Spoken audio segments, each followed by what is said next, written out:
নমস্কার। স্বাস্থ্য নিয়ে আমাদের চারপাশে কত কথাই না চালু আছে, তাই না? আজ আমরা ঠিক এরকমই একটা খুব কমন ধারণা নিয়ে কথা বলবো, যা অনেকে সত্যি বলে ধরে নেন। চলুন এই সেফ পিরিয়ডের ধারণাটা আসলে কতটা নির্ভরযোগ্য সেটা একটু গভীরে গিয়ে জেনে নেওয়া যাক। তো একেবারে মূল প্রশ্নটা দিয়ে শুরু করা যাক। কি বলেন, এই যে সেফ পিরিয়ডের কথা শোনা যায়, সেই সময়ে প্রেগন্যান্সির ঝুঁকি কি সত্যি থাকে না? প্রশ্নটা কিন্তু অনেকের মনেই ঘোরে, আর এর সঠিক উত্তরটা একদম পরিষ্কারভাবে জানাটা খুব জরুরি।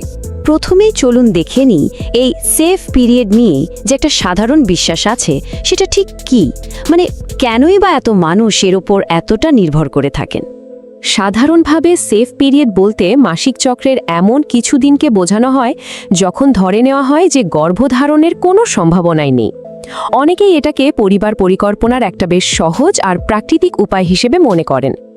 কিন্তু এই যে এত সহজ আর নির্ভরযোগ্য একটা ধারণা, এর আড়ালে কি কোনো ঝুঁকি লুকিয়ে থাকতে পারে?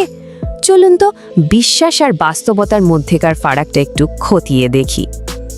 একদিকে যেমন একটা বিশ্বাস আছে যে এই সময়টা সম্পূর্ণ নিরাপদ, অন্যদিকে বাস্তবতা কিন্তু একটু অন্য কথা বলছে।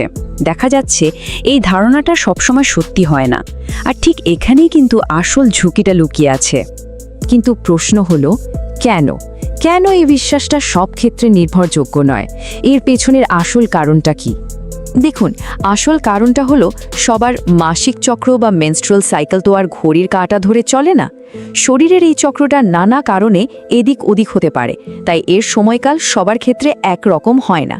আর সাইকেল যদি অনিয়মিত হয় তাহলে সেফ পিরিয়ড গণনা করার যে পদ্ধতি সেটা কিন্তু প্রায়শই ভুল প্রমাণিত হয়, যার ফলে গর্ভধারণের ঝুঁকিটা কিন্তু থেকেই যায়। তাহলে এই পুরো আলোচনা থেকে আমরা কি সিদ্ধান্তে আসতে পারি? চলুন শেষ কথাটা কি দাঁড়ালো সেটা জেনে নিই। মূল কথাটা হলো তথাকথিত সেফ পিরিয়ড আসলে পুরোপুরি নিরাপদ বা ঝুঁকিহীন নয়, মোটেই নয়। তাই শুধুমাত্র প্রচলিত বিশ্বাসের ওপর নির্ভর না করে সঠিক তথ্যের ওপর ভিত্তি করে সিদ্ধান্ত নেওয়াই কিন্তু বুদ্ধিমানের কাজ। এই জরুরি তথ্যটা শুধু নিজের মধ্যে সীমাবদ্ধ না রেখে পরিচিতদের সাথেও শেয়ার করাটা কিন্তু খুব দরকারি। সঠিক তথ্য আর সচেতনতা ছড়িয়ে দেওয়াটা খুব প্রয়োজন। সবশেষে একটা প্রশ্ন থাকছে, স্বাস্থ্য নিয়ে এরকম আরও কি প্রচলিত ধারণা আমাদের চারপাশে ঘোরে যা আসলে পুরোপুরি সত্যি নয়? একবার ভেবে দেখা যেতে পারে কিন্তু। ধন্যবাদ।